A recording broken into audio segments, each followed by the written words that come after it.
Today is the first day where we see snow for this year, 2016, right? You probably had snow last time before 2016 started, but this is the first time I saw snow for several years. I thought the temperature yesterday was so good, was so great, and I was saying that it was so beautiful while I was walking, and it was cold, a little bit cold, but it was sunny. So I thought it was a perfect weather, But I just can't imagine sometimes the immediate change of weather is happening here. In our country, when the change of weather is going to happen, it takes a little time, and you will see the difference. But this thing here it's good today, and the next minute, the next time, the next hour, it's already different. That's very interesting. All right, I have preached last Sunday about Job chapter 1. And I promise you that I'm going to preach Job chapter 2. Before I'm going to Job chapter 2, a lot of people question whether the book of Job has really happened. There were so many skeptics trying to say that Job was just a piece of poetry, and it is not actually a reality. But it is written in the Bible. It is something for us to see and to read and to learn about. If it is not true, or maybe they might think it is not true, but here are situations that we see. God and Satan were talking. And here is a man where he can also experience the suffering that he has been, suffering for many days or years. And we learn coming from that kind of life. Now let me read to you John chapter 2. Verse 1 to 13, this is only a very short chapter. On another day, the angels came to present themselves before the Lord. And Satan also came with them to present himself before him. And the Lord said to Satan, Where have you come from? Satan answered the Lord, From roaming throughout the earth, going back and forth on it. Then the Lord said to Satan, Have you considered my servant Job? There is no one on earth like him. He is blameless and upright, a man who fears God and shuns evil. And he still maintains his integrity, though you incited me against him to ruin him without any reason. Skin for skin, Satan replied.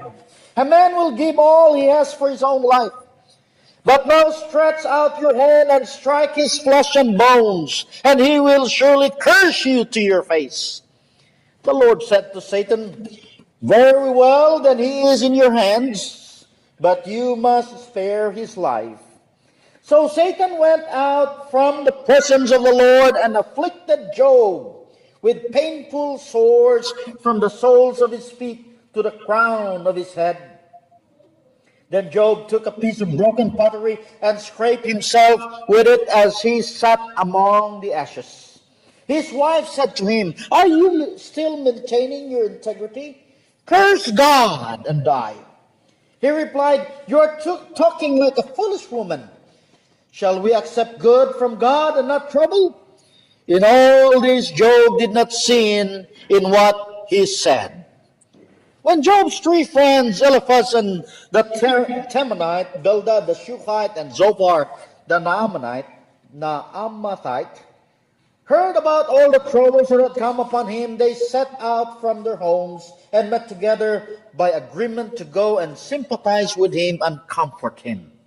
When they saw him from a distance, they could hardly recognize him. They began to weep aloud, and they tore their robes and sprinkled dust on their heads. Then they sat on the ground with him for 7 days and 7 nights. No one said a word to him because they saw how great his suffering was. The lesson that we get coming from this chapter is that God and Satan were communicating, and God is showcasing Job. He's trying to show to Satan that he has a man, that he is so confident of his servant Job. He relied on Job. He has so high regard on him and speaks so proudly about his servant. Even if his children, all his wealth were taken away from him. In Job chapter 1 verse 22, in all this Job sinned not nor charged God foolishly. You see, can you just imagine your family, your children were all taken away from you? Your wealth? Probably Job had worked so hard for all this wealth, and all this wealth were all taken away, and yet Job did not even sin against God with his lips. In verse 3 he said, then the Lord said to Satan, have you considered my servant Job? There is no one on earth like him. He is blameless and upright, a man who fears God and shuns evil. And he still maintains his integrity, though you incited me against him to ruin him without any reason. This tells us that God was so proud of Job. He believed in Job. But Satan's reply in verse 4 to 5, if you are going to inflict pain on Job, he's going to curse you. He said, skin for skin, Satan replied. A man will give all he has for his own life, but now stretch out your hand and strike his flesh and bones, and he will surely curse you to your face. Here we see something that, Satan, the characteristic of Satan, he didn't know what is going to happen. God knows everything, what's going to happen. And Satan did not know, or Satan has some kind of limitations even in his thinking, what is going to happen next. So here, God, it's not that God knew already everything, but he was trying to prove that Job is not going to turn his back against him. His children, his wealth, now his health is being attacked. I could just imagine the patience of this man, his perseverance, his dedication, his commitment, and now his health. We're talking about something here, health. Some people lose their jobs and never remain faithful to God. They lose their savings, property, and many have worked hard even on the Lord's day to be able to meet all ends, to satisfy their wants and needs. Now, when health is attacked, I can only pray that this will not happen to us, to any of us. But if ever it will, brethren, cling on to God. He's our only refuge. I'm sorry for those who have terribly experienced seeing some loved ones who have been suffering, which I really do not know what is your past. And I really feel sorry for that. But all I can say today in our message is that instead of being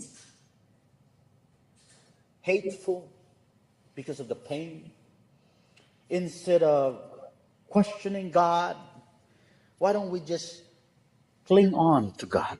I'd like to encourage you and comfort anyone to hold on to our God and pray and dedicate your life to Him. I have seen a friend who was a very strong believer of God. He was faithful. But when his health was already taken away from him, he has been in pain for so long, he questioned God. He was already questioning whether God exists or not. And he was questioning God whether God is merciful or not. I'd like to encourage you, looking at this kind of life coming from the book of Job, that instead of questioning, instead of cursing God, Job did not curse God, has not sinned with his lips. Now, look at this in verse 9. It is Job's wife. He said his wife said to him, "Are you still maintaining your integrity? Curse God and die." Can you imagine this? Let me share to you some of my thoughts about women, about wives. There are wives that enjoy the feeling of being bossy, something that we discussed a while ago in our Bible study that we see here coming from the wife of Job. Yet other people who thinks that they have to be in control. And yet they believe in the Bible that says the husband is the head of the wife, even as Christ is the head of the church. Now I may say the word that should exist in the family is that there should be respect among the two, husband and wife. There should be that respect between the two. It's not only going to be a decision made by the woman, but it should be decided by both with respect and love. That it's supposed to be. I've seen some friends, a husband and wife, and here they come to the furniture where I was working one time in Tennessee. The husband said, "Honey, why are you looking at those couch? Isn't it that you just bought a couch last week? And here you are, you're looking at another couch?" And here comes the wife and said, "You ain't my dad. You ain't going to tell me what I'm going to do with my money. So you better shut up." I was a little bit kind of shocked, Is this real? Is this something really? And the husband just kind of kept quiet and just didn't say any word. And he was sitting down and something like that. I think there should be some kind of respect. Even if you own your money. When a husband and a wife becomes one flesh by being married, they become one. The feeling, the pain of one is the pain of the other. It is one that cannot be separated, and only death can separate them. There should always have that respect. I may say respect is the best thing to uphold among husband and wives. Give way to each other and respect each other's role. If you, as a lovely wife, function the role of being the husband's boss, I do not know what kind of love is present in that aspect. When respect and love prevails, Job's wife would never dare to say those words to a suffering husband. I have a mother-in-law, and I love my mother-in-law. I don't know. A lot of married people do not like their mother-in-law. They speak so bad about their mother-in-law. My mother-in-law is not perfect. I treat my mother-in-law just like my mother. I respect my mother-in-law. I don't think she's a perfect mother-in-law, but I love her being a mother-in-law. She's just as sweet as my mother. Same as my mother, who's also not perfect, that I have to love. My wife loves her mother, and I love her mother too. And I expect also my wife to love my mother, so that there will be no fighting, there will be no quarreling. It's just something that it can pass. Sometimes, mother-in-law sometimes dictate, and that's what they don't like. But that's fine to me. It won't hurt me. Just go ahead and dictate. If that's what you want, no problem with me. And if my mother dictates, no problem with my wife. But my mother-in-law or my mother do not dictate us what we're supposed to do. They give some kind of recommendations and observations that should be done, and that won't hurt us. They're not really middling with our affairs or our activities. Now I saw my mother-in-law in the Facebook. I was talking to her, and I just feel so sad. I know how hard it is for her to suffer because of her age and the health. But I can only pray for her, and I talk to her, and it pains me to see her suffering. Sometimes I have to pray to God that God will not prolong her suffering, that she won't be having so much hard time because she can't walk.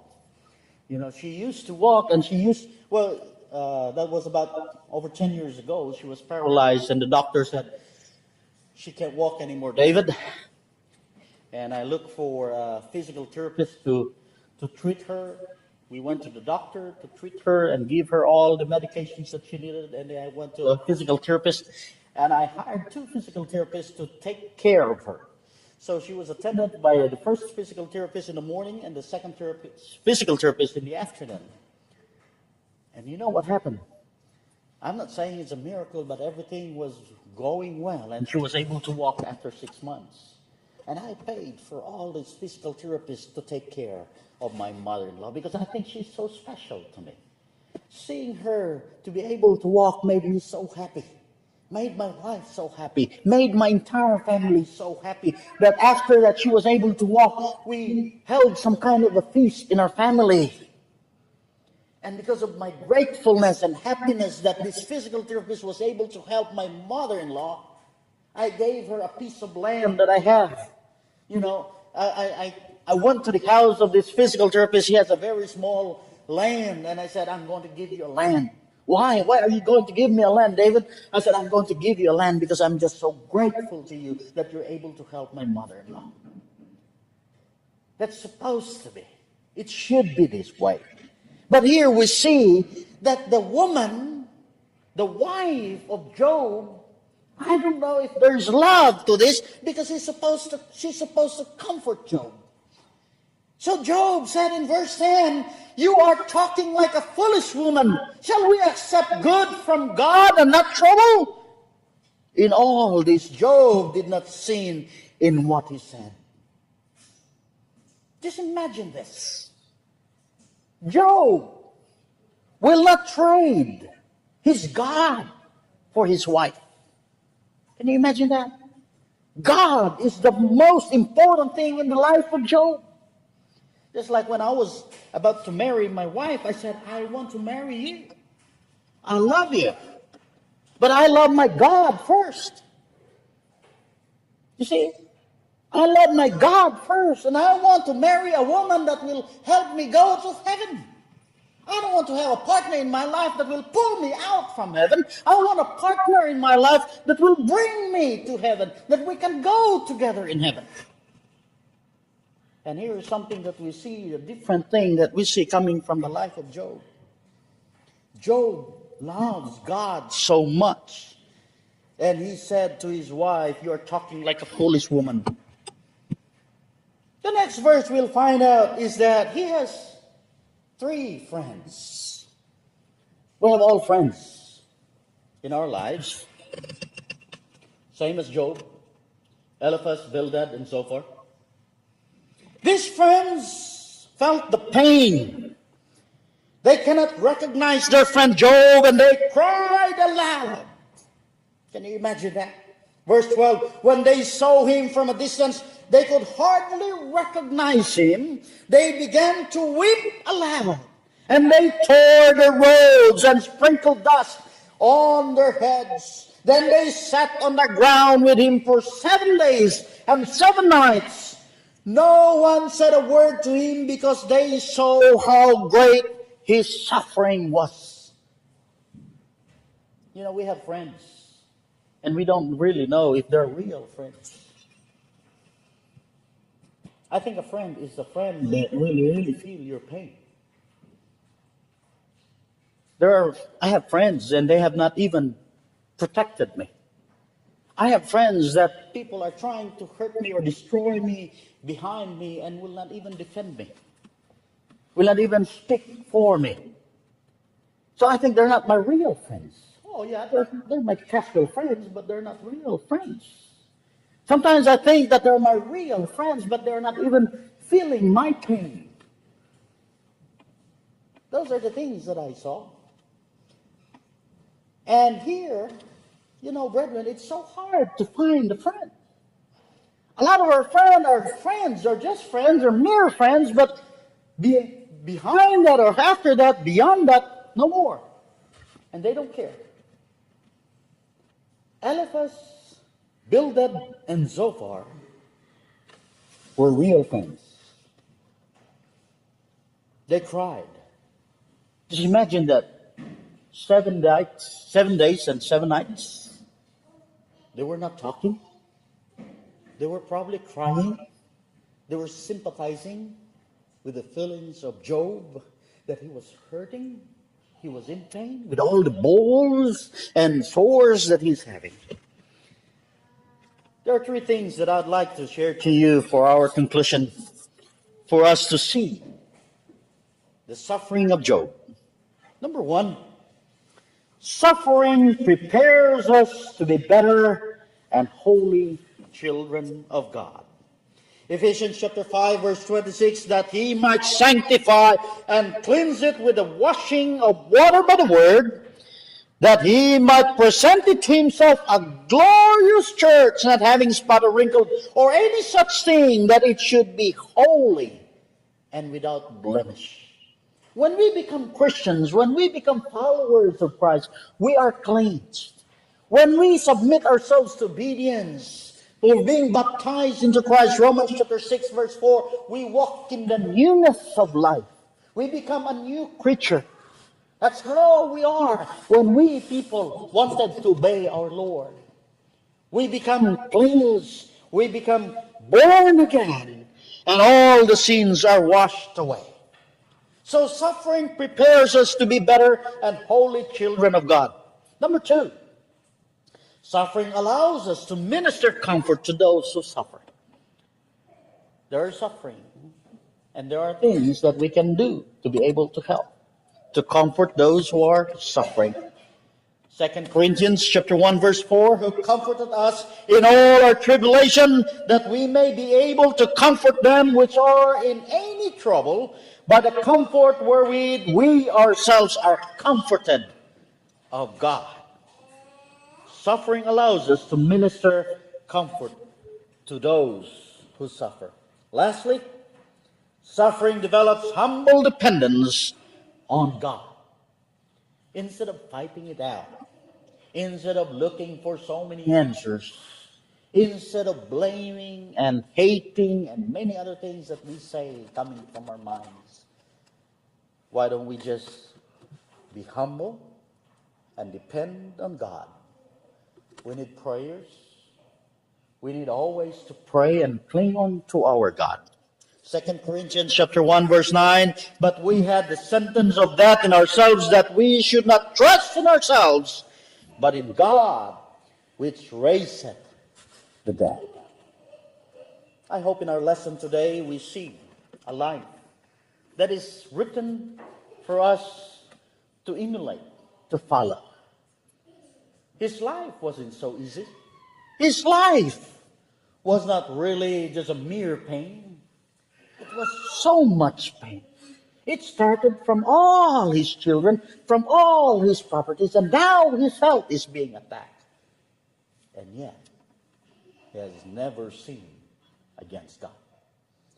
In the next meeting, I'll be preaching to you more about the life of Job and all the questions that he has.